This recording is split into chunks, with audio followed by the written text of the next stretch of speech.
Hello guys, welcome to the another episode. आप सबका स्वागत है मेरे चैनल में ऑल इन वन हैकर्स। तो फिर आज हम हमारे पीसी की रैम अपडेट करने वाली है। आप पहले देख लो आपके पीसी की रैम कौन सी है, उसका मॉडल नंबर क्या है। जैसे कि मेरा था DDR3 और वही कंपनी की लेने की कोशिश करो जो कि आपकी रैम एरर ना दिखाए। इसलिए उसी कंपनी की पहले इंस्टॉल हुई वही कंपनी की ले लो। मैंने ले लिए, देख सकते हैं मॉडल नंबर सब मार्केट से परचेज कर दिया है। इसका मॉडल नंबर देख सकते हैं आप, आपको दिखाता हूँ, रुको देख लो। ये मॉडल नंबर है इसका और उसको बीच में एक स्लॉट दिया हुआ है, देख सकते हैं आप।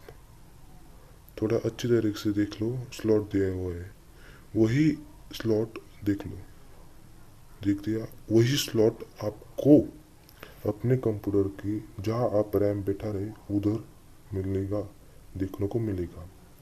वही पर वो स्लॉट आना चाहिए, नहीं तो आपकी रैम चिप बैठेंगी नहीं। आप कोशिश करेंगे वो क्रैक हो जाएंगी।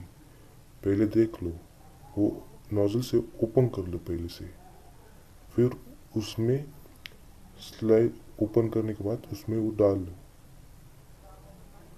उस डालने के बाद अच्छी तरीके से डालना आप, कोई क्रैश भी ना आए, खराब बिराब ना हो। हल्का सा पुश कीजिए, ज़्यादा ज़ोर से मत करिए क्योंकि बैठ नहीं रहा तो क्रैक हो सकता है, ऐसा कुछ हो सकता है। हल्का से पुश करिए और आवाज़ आनी चाहिए, कट ऐसा आवाज़ आनी चाहिए, तब भी अपनी रैम चिप बैठ सकती है। दोनों बाजू से आप दबा देने का, दबा देने के बाद देखना, अच्छी से दबा देने का, ठीक है। अच्छे से दबा देके देखने का किधर खुला नहीं था, ठीक है। फिक्स हो गया अपना रैम। चलो अब इसको पैक करके देखते हैं हम कंप्यूटर में क्या है। चलो कंप्यूटर में ओपन करते हैं, विंडोज़ ओपन हो गया मेरा।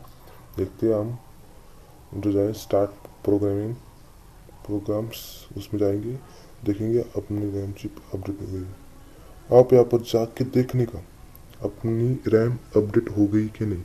मेरे 2 GB थी, अब 4 GB हो गई, ठीक है। तो फिर ये बैठ गई। Hello guys.